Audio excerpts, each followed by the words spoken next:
I'm Ginger Annis, Alexander County Veteran Service Officer, and today I have Burkie Jennings with me. He is a veteran of the United States Navy. Burkie, what was your date of birth and where were you born? I was born in Statesville, North Carolina, on January 8th, 1945. And the reason I was born in Statesville is because we did not have a hospital in Taylorsville at the time. Okay. What community did you live in when you were in? I lived in the town of Taylorsville the whole time. Okay. What did you do prior to joining the military? Prior to joining the military, after attending Taylorsville High School and graduating from Taylorsville High School, I attended the University of North Carolina at Chapel Hill. And after that, I came back to Taylorsville in 1967 and taught at Taylorsville High School. This is before the consolidation of all the different high schools. We had Hiddenite, Stony Point, Taylorsville, and Happy Plains, and they were consolidated in 1970. So I taught from 67, 68, 68, 69. So I taught U.S. history for those 2 years before my military career started. How did you like that, teaching? I really enjoyed it. What amazed me more than anything else is how far the students had, well, let's put it this way, how they had changed from when I was in high school just 4 years earlier, as far as their social habits and the things they did. And so it was different. It was just different. But matter of fact, what was also different about it, I was teaching the brothers and sisters of people I had gone to high school with. And as opposed to calling me Mr. Jennings, they would call me, as you did, Burkie. And I must tell everyone listening to this, Burkie is not my real name. That's a nickname that was given to me by my grandfather, Hayden Burke.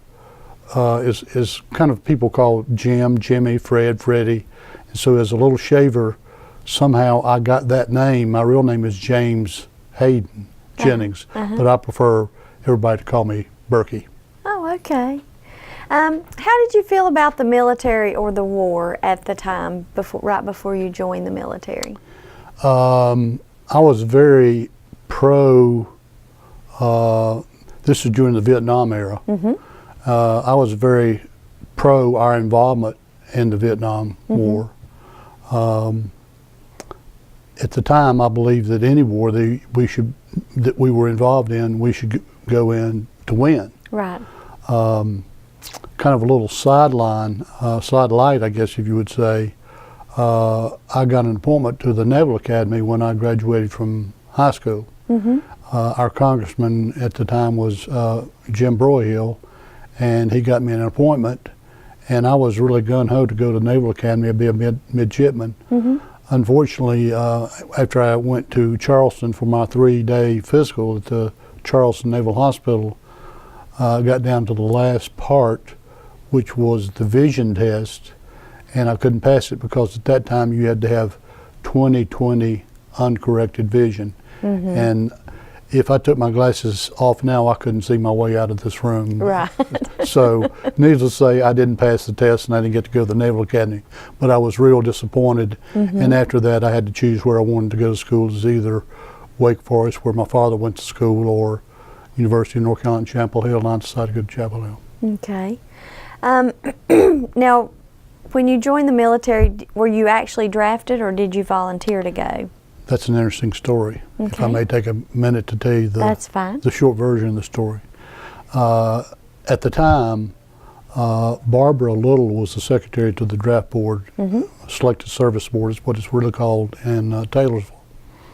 And she called me right before the end of the school year in 1969 and said, your number is going higher into the draft pool. And you can do one or two things. You can either be drafted and go into the Army, or you can find you a slot in a National Guard unit or Air National Guard unit or a Naval Reserve unit. And it just so happened that there was a Navy Reserve unit in Statesville. Matter of fact, the location of it, some people may be familiar with it. It was a small unit, but it was in a small building across from what is now Kiwanee Scientific Furniture in Statesville. So after we had a very candid conversation, she said, "You are going to be drafted. It's just a matter of when, and you are going to go into the military, but you've got to decide where you want to go in the military." So I drove to Statesville and met with the recruitment officer at the Naval Reserve Unit, and he said, "We'd love to have you, but there is a one-year waiting list for the Navy Reserve Unit."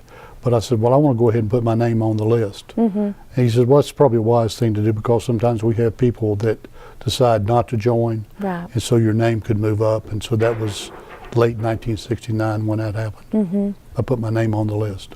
Okay. What made you choose the Navy?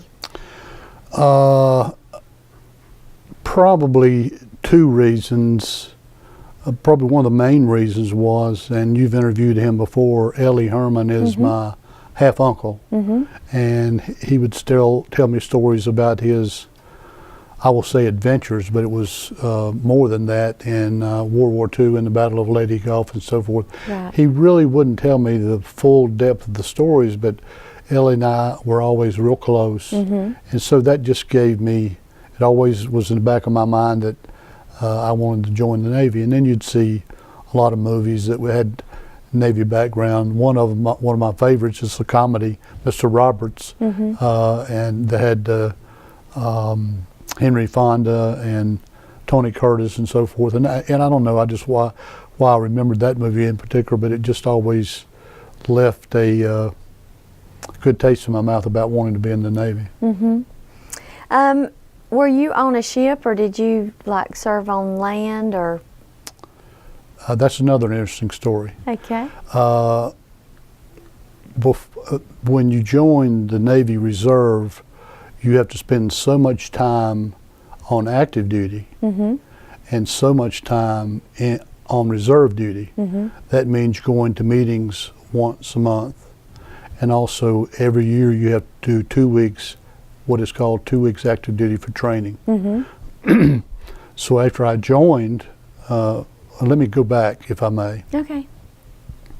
Remember, I told you there were no slots. Ms.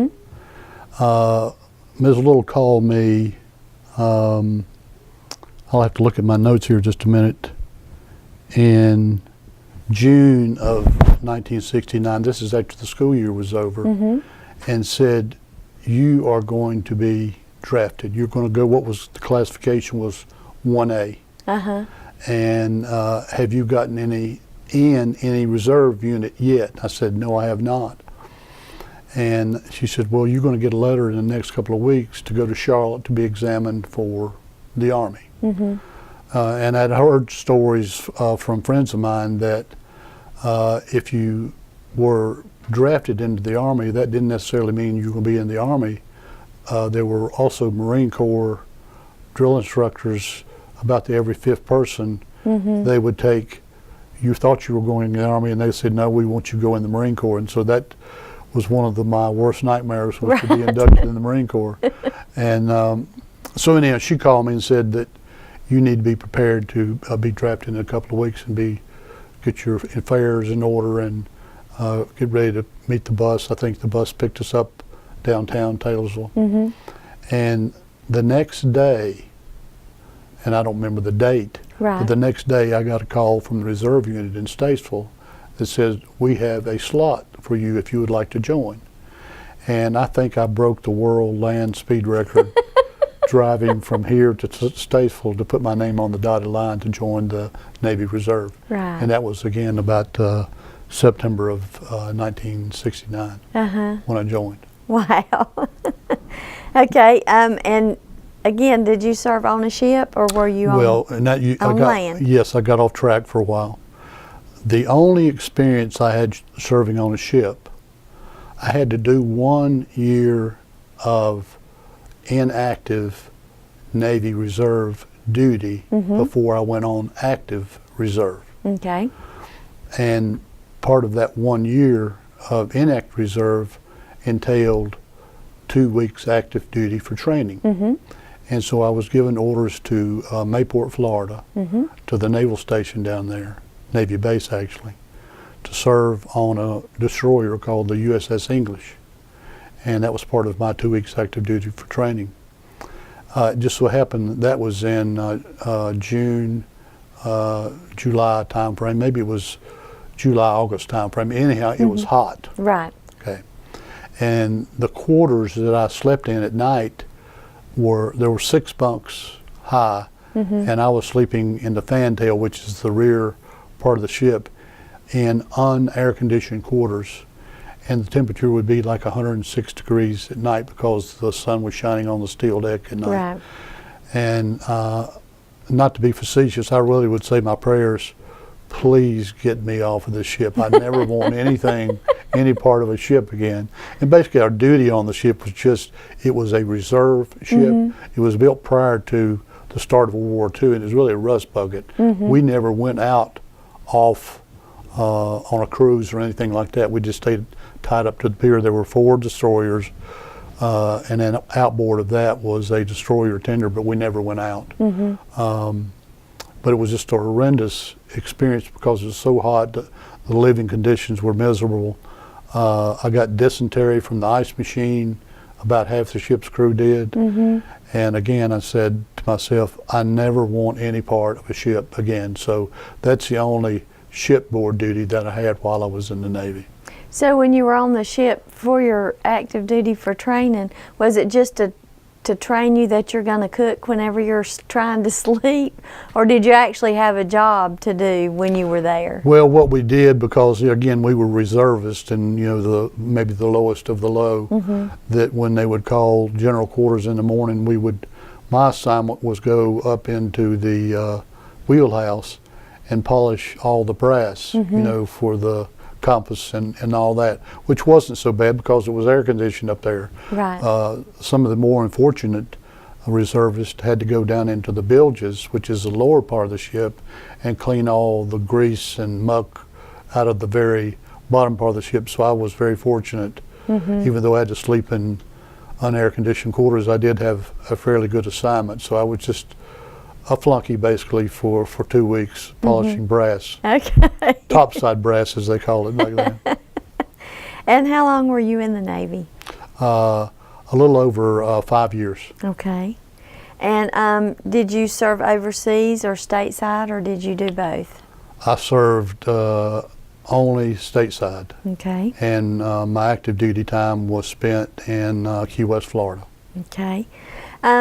What did you envision the military would be like after you joined? Did it meet your expectations, or?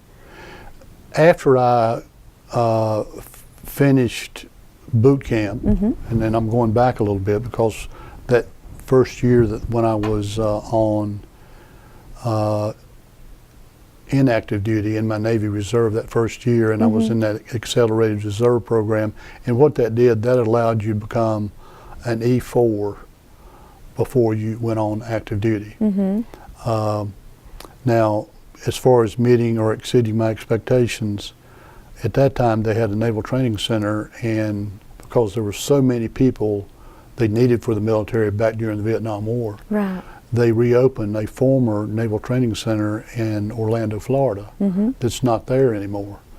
So by the luck of the draw, I went to the Naval Training Center in Orlando, Florida, in July and August.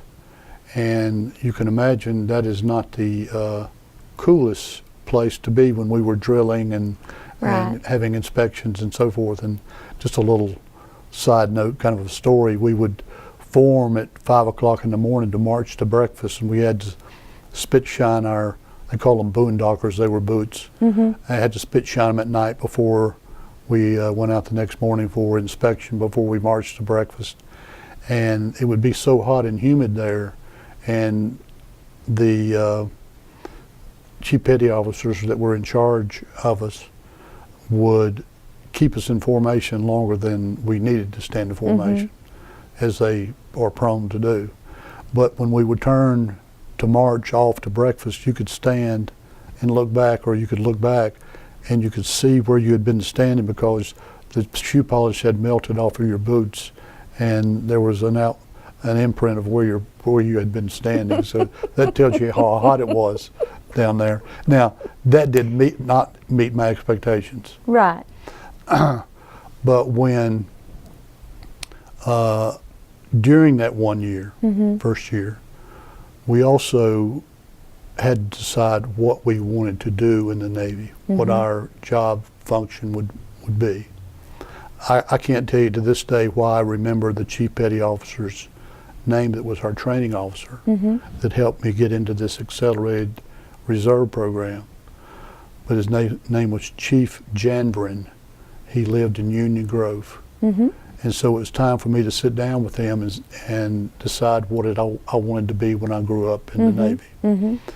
And he had all the books of all the different job functions in the Navy on his shelf, and he says, "What do you want to do?" And I said, "I don't want any," this is after I got back from Mayport, Florida. Right. "I don't want any part of a ship, and I want air-conditioned quarters."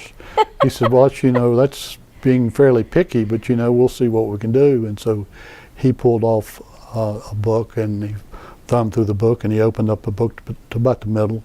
He says, "There's two job functions or job rates in the Navy that you could perform, and one would be a hospital corpsman, and one would be dental technician." I said, "First of all, tell me what a hospital corpsman does." Remember, this is the Vietnam Right. War. And he says, "To be honest with you, I don't think you want to be a hospital corpsman." And I said, "Why is that?" He says, "Because of the Vietnam War." Right. What happens during battle, the hospital corpsman has to crawl up into the middle of the firing and retrieve the wounded.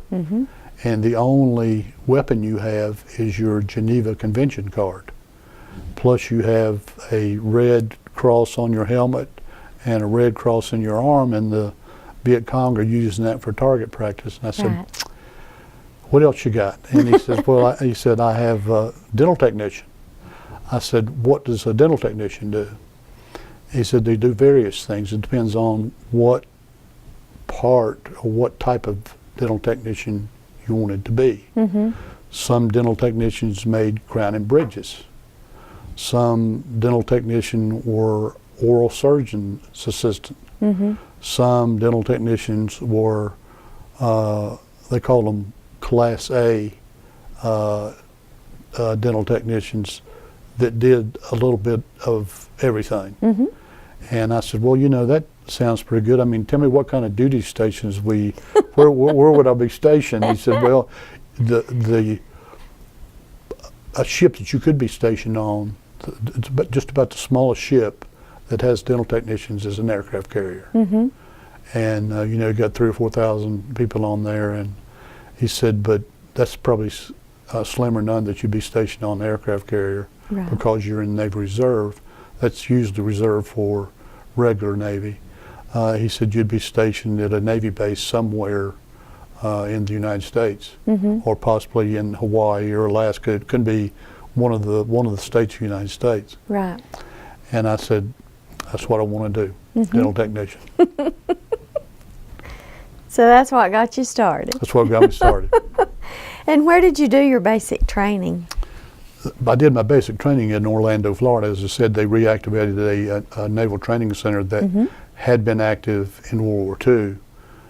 It's no longer active. I think the only naval training station that's still active is in Great Lakes, Michigan. There may still be one out in San Diego. There used to be three: Great Lakes, San Diego, and Orlando. And I went to Orlando. Okay. When you got ready to go to basic training, were you nervous or scared or excited or? I wasn't nervous and scared. It was just, having talked to a lot of people who had already been in the military and seen movies and, just talked to friends and relatives. It's really a game they play with you, a mind game, Right. to see if you can take the harassment. And what they're trying to do is tear you down psychologically and build you back up into what they want you to be, right, which is to follow orders, right, without question. And it was kind of interesting. I'm laughing at this. One of the funniest things that I remember about it is the first day that we went out on, they called it the grinder, was to march. I was fortunate. I had been in the band for a few years when I was in high school, so I knew how to march. But if you've ever seen the movie Stripes with Bill Murray, and everybody's marching differently, that's what it was like. It was the funniest thing. But I could march, you know, and so I wasn't afraid. The hardest thing for me to remember was you got put on different watches during the day and during the night. The middle of the night was called the fire watch. Where the name fire watch came from, a long time ago, when the boilers were fired with coal or with wood, somebody had to stay on watch to make sure that the boiler stayed up to a certain temperature. So that was the one that was 12 o'clock to 4 o'clock in the morning. So you never knew when we had a first class petty officer that was our equivalent to a DI, but he was a Navy guy. And he surprised me about 2 o'clock in the morning, and he said, "What's the 5th General Order?" And I had no idea. I mean, I knew it, but he surprised me because I was coming around the corner. So he said, "Don't ever let it happen again." So I remembered and memorized all the General Orders, and I can't remember. There's 16 General Orders, I think, something like that. But you had to know, if they quizzed you, what they were, but I just didn't remember what it was, and I was surprised, but he let it pass, fortunately for me. That's good. It was good. I was doing 50 push-ups, you know. Yeah. Did you make any friends while you were in the military, and did you keep in touch with them over the years? Yeah, I had, while I was on active duty in Key West, I really had 2 really good close friends.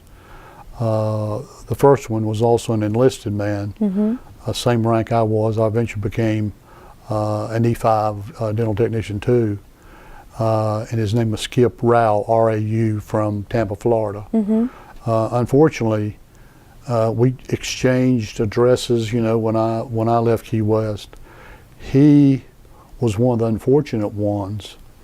Right after I left active duty, he got selected for FMF, Fleet Marine Force, and so he became a medic with the Marines and was sent to Vietnam. And I lost his address, and I guess he lost mine because I never heard from him again.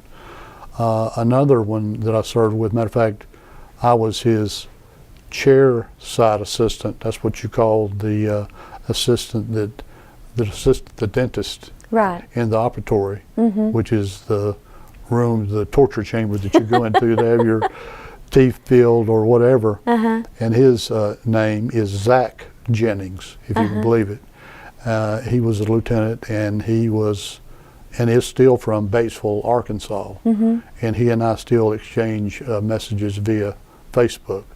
He left the Navy after he served his time and became an orthodontist. And yes, and he's semi-retired now, but lives in Batesville, Arkansas. So that's the only one I still keep in contact with. What did you think of your superior officers? I mean, were they good guys, bad guys, good girls, bad girls? The chief, the way the ranking goes, seaman recruit is when you first join the Navy. Seaman apprentice is the second lowest. Then you have a seaman. Then it's a 3rd class petty officer, 2nd class petty officer, 1st class petty officer, and then you have 3 different ranks of chief. We got along, when I say we, all of us got along well with our chiefs. We had, while I was on active duty, we had 2 great chiefs. My second was really a former enlisted man. Both of them were white hats, we called them. If you've ever seen enlisted men in uniform, they wear the white hats like on the Cracker Jack box. They still do. but our dental officers, who were lieutenants, all of them were really great guys. They were really great, and especially Zach, Lieutenant Jennings. But I called him Zach, when I wasn't around anybody else. But all the lieutenants were just really nice guys. Our executive officer, Lieutenant Commander, was a real nice guy. And our captain, we never saw him. He was taking flight lessons to get his private pilot license out at Boca Chica Naval Air Station, which is north of Key West. And so very seldom did we see him. He didn't do any oral surgery. He would come in, check his mail, and then he would be gone.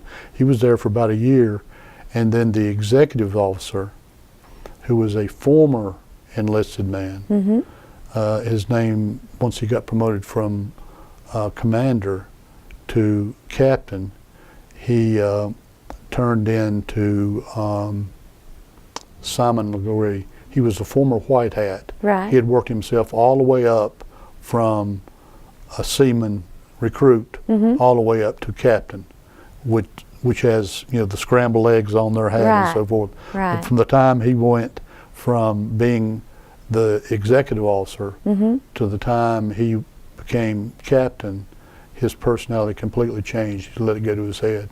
And every morning he would bring us to general quarters and have a legal pad with his notes that he'd stayed up all hours the night before with 4 things. If you've ever seen a yellow legal pad, he would have 4 things written between the 2 lines on a yellow legal pad. And it was 2 or 3 pages, so he'd go through, and that was every day.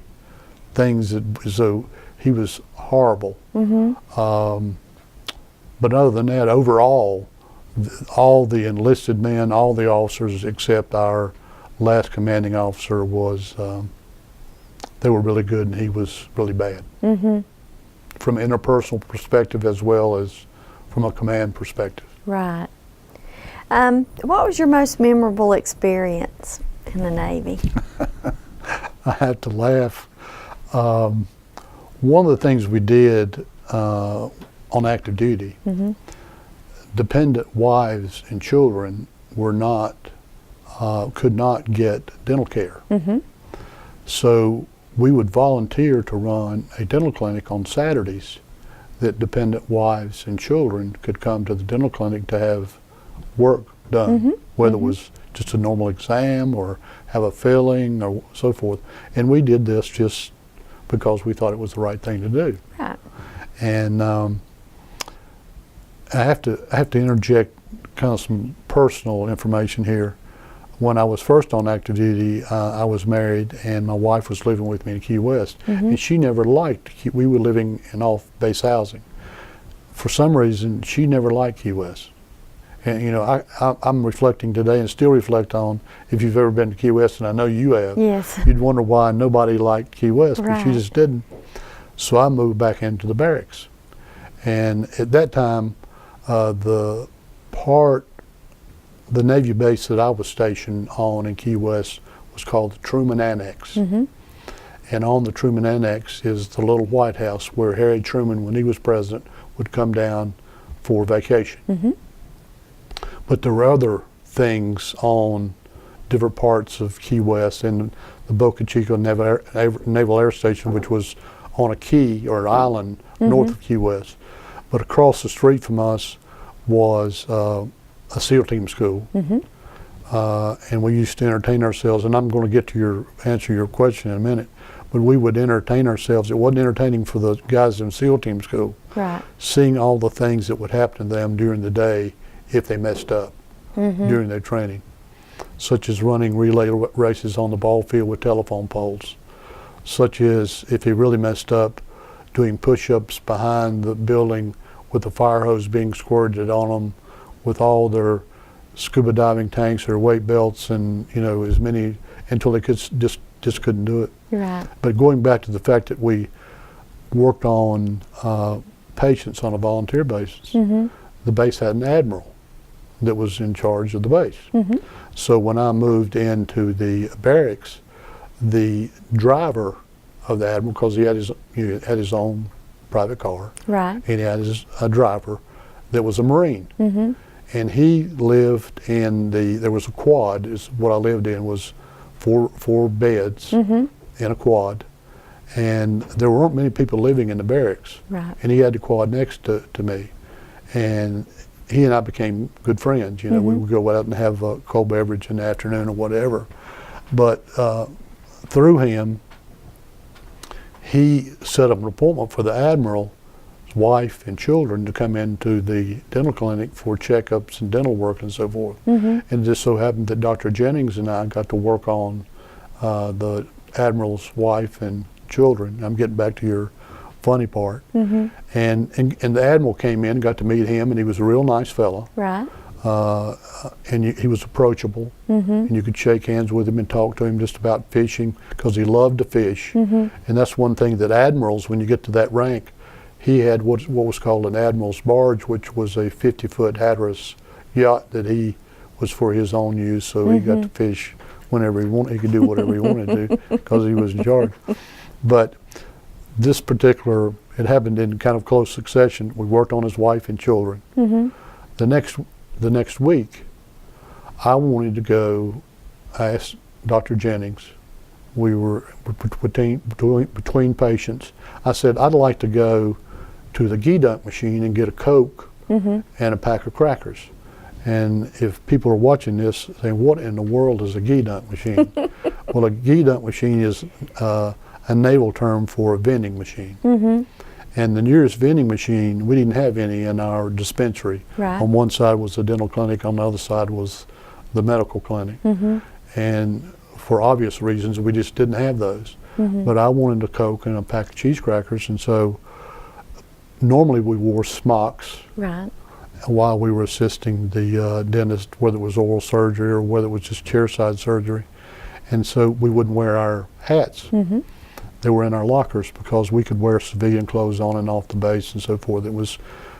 We were in the Navy, but it was real lax in Key West. right, And you had a sticker on your car, and the Marines would salute you and let you come on in. And so again, remember, I'd met the admiral the week before that, met his wife and his children, and we treated them and so forth. And without thinking, I asked Dr. Jennings if he wanted a Coke and a pack of cheese crackers. I'm going to the ghee dunk machine behind at the housing office. He said, no, I don't believe I care for anything. So I just walked out the back door without my cover on. And that's something you never do. So I'm walking, maybe it's 100 feet from our back door to the housing office, and I'm on the sidewalk walking up to the housing office, and guess who's coming toward me? The admiral. The admiral. And he's looking at me, and I'm thinking, oh my goodness gracious, I'm in trouble now. And he gets right beside me. He says, what's your name? And I said, well, my name is Jennings, sir. He said, where's your cover? And I said, well, it's in my locker down at the dental clinic. He said, oh, so you work at the dental clinic? He said, didn't I meet you last week? I said, yes, sir, you did. Your wife and your children were in. He said, carry on. And so I know, so that was the closest shave I had, because you know that could be a severe penalty for going outside without your cover on, but he let it pass. He did say, as he walked on past me, don't ever let it happen again. So I dodged a bullet or a cannon or whatever, but that was the closest shave I ever had to getting in trouble. What was everyday life like? You said that you lived off base, but then you moved back in the barracks? Yes. So just explain, like, just a normal, typical day for you. On or off base, or both? Either one, or both. Probably the most, the longest time I had there on active duty was living in the barracks. And so you had to be at work at 8 o'clock every morning. And we had a good mess, which is our dining hall. Right. And the chief of the mess, as long as you had a caduceus on your patch, and you know what a caduceus is. Yes, I do. That's a serpent. That's the medical symbol, and we had a medical symbol with a D through it. Right. And we got a head of the line privileges, because of just who we were, which was great. Right. So we'd go eat breakfast and then be at work at 8 o'clock, and we'd start seeing patients. And we'd see 8 patients before lunch, take an hour for lunch, and then see 8 patients after lunch. And then we were really, it was, now you got to back up and remember the biggest fear I had as a child was going to the dentist. And you ended up So working with I was a dental technician, and it was the furthest thing away from my mind back when I was growing up that I ever wanted to be associated with that kind of work. But it was really interesting from this perspective. And I can understand, maybe appreciate how surgeons have to have a certain mindset to be able to perform what they do. And I'm not saying that whether it's a medical surgeon or a dental surgeon or any kind of medical profession, you have to remain detached from what you're, and having been a flight nurse, you probably know what I'm talking about. Even though we would do oral surgery, or we would do endodontic surgery, which is root canals, or periodontal surgery, which is working on people's gums, you begin to think of those people as not as people, but as it's the best analogy I can think of, as an automobile mechanic. You bring one in, you realign the front end, and you let that person go and bring the other one in. And so that was the typical day, but we tried, and this may sound anti-military, but it's not really anti-military. We tried to see, like I said, our 16 patients a day, and we tried to do the best job we could do. But remember now, we lived in Key West, so we wanted to be out fishing by 5 o'clock because great place to fish, and most all the dental officers had boats. And so once we finished our work, we would be out fishing by 6 o'clock, and you still had a couple of hours to go fishing. And you can't stick a hook in water without catching a fish in Key West. So that was kind of a typical day. And like I said, we took an hour for lunch, and at that time, Key West was a haven for hippies. And us in the military going downtown, it was just kind of separating ourselves from our military environment to go downtown and eat lunch and just watch all the hippies walking around. So that's kind of a typical day for us. And you said that you always got to go in the front of the line at the mess hall. Was the food really good? Can you? The food was great. The food was great. Matter of fact, our mess hall, it wasn't home cooking by any means, but it was rated the #1. The only reason I remember this, and I'll tell you why, our mess hall was rated #1 in the 6th Naval District. And the 6th Naval District was North Carolina, South Carolina, Georgia, and Florida. And we had a great chief that was in charge of, and so the food was really great.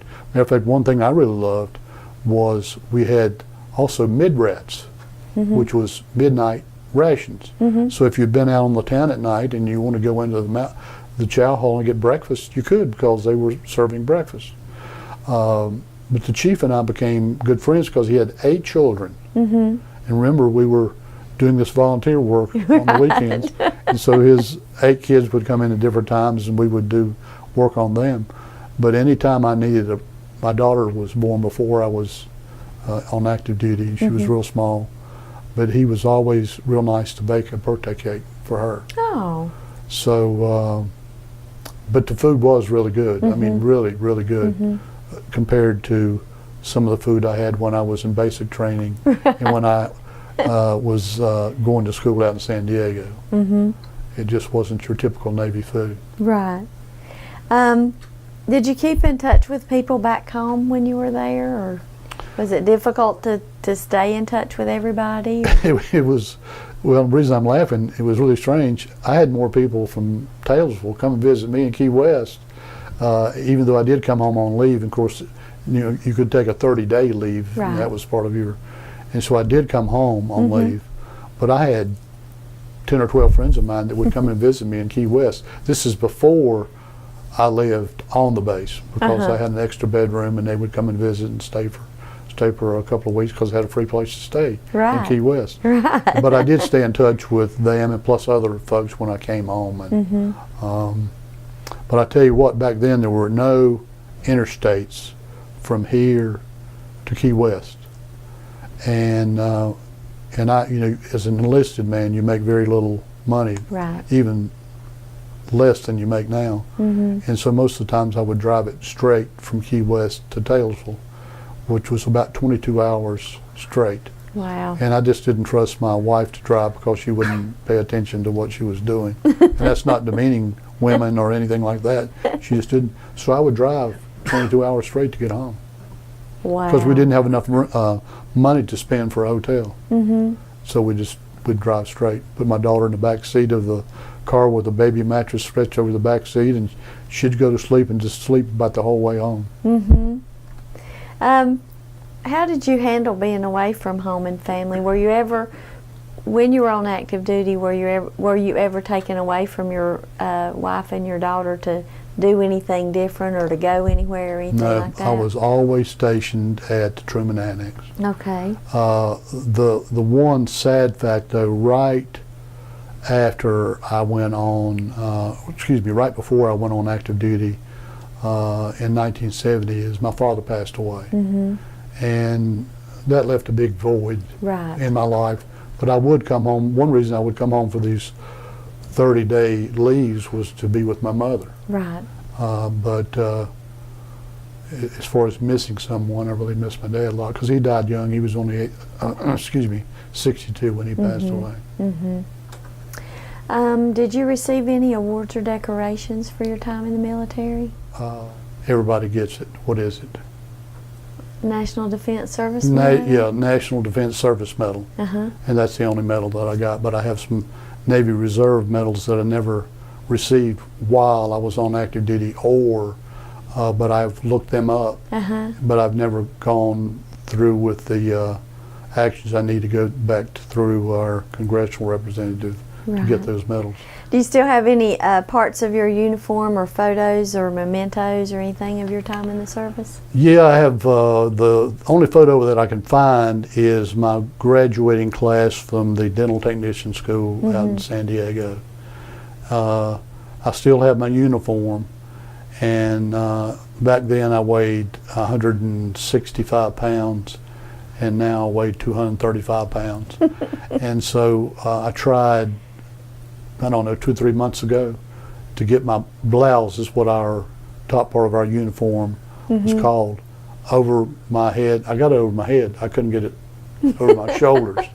So I still have it, and I have it in a cedar closet and so forth. And the other part I have is the pants we wore had 13 buttons. They were old Navy pants. You had to button up, and then you also had to lace them up. And I still have those, but I can't get those on either because they shrink in the closet. That's exactly what I've heard, because my waist was 32 and I think it's 38 or whatever right now. What was it like after you came home, after you finished your time in the military? What were the people like when you came? Did you come back to Taylorsville, and what were the people like when you came back? Well, the psychology of people had changed, not friends, but just locally and in general about their view of the Vietnam War.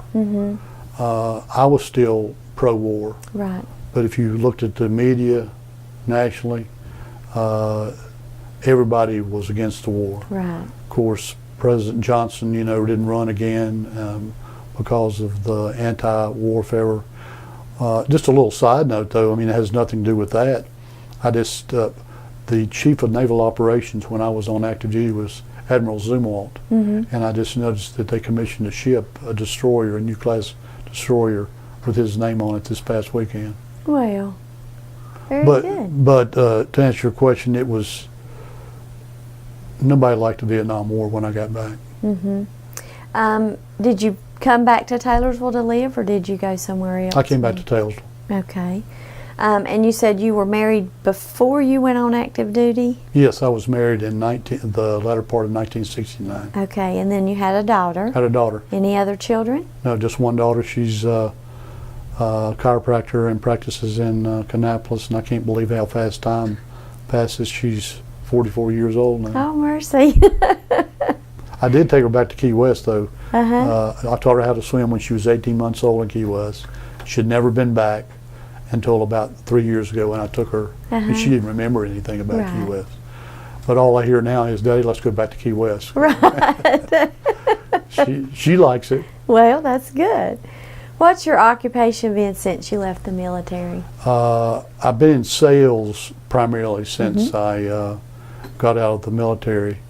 And I retired from Bell South after a 28.5-year service in 2006. So it's been about 7 years ago since I retired. And the last 3.5 years I've been a county commissioner in Alexander County. Okay. Are you active, or do you belong to any of the veterans organizations in the county? Yes, I'm a vice commander currently of the American Legion Post 170 here in Taylorsville.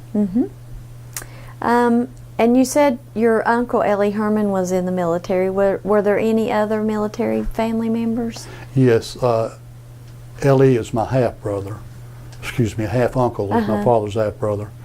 And one of my father's brothers, Lee Jennings was his name. He served in the Army in the Corps of Engineers in World War II, and primarily was stationed in Australia and New Guinea.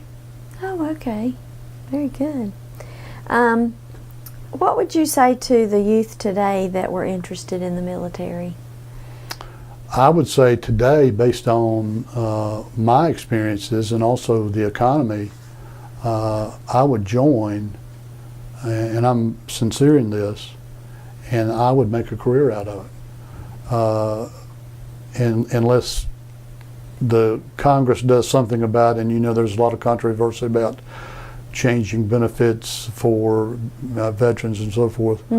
But after 20 years, you're fully vested in your benefits, and if you do your 20 years and you work hard, and you can advance in rank, and you can retire not only with your benefits, but with a good retirement pay. Right. And you're still young enough to start another career, depending on what you do in the military. If it's something that's in demand, whatever your job is in, whether it's the Navy, the Army, such as yourself. I mean, you retired as a lieutenant colonel from the Air National Guard, and now you're the veteran service officer with Alexander County.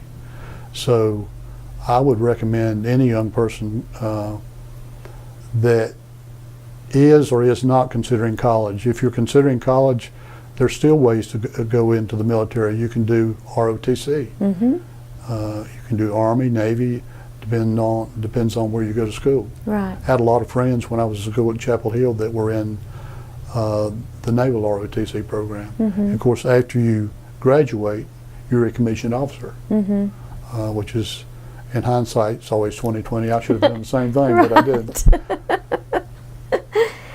Do you have anything else you would like to share or would like to say?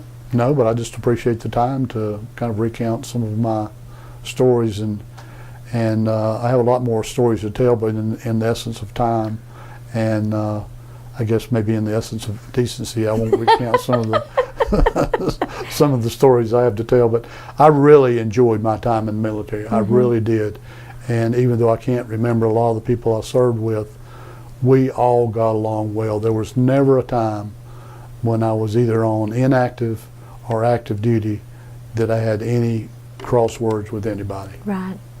So I really, and to think about it, what a great place to be stationed in Key West, Florida. Right. Yeah, that was really, really nice. Yes. But thanks for the time, and I really appreciate it. Well, I want to thank you for your service, and thank you for sharing. Thank you very much.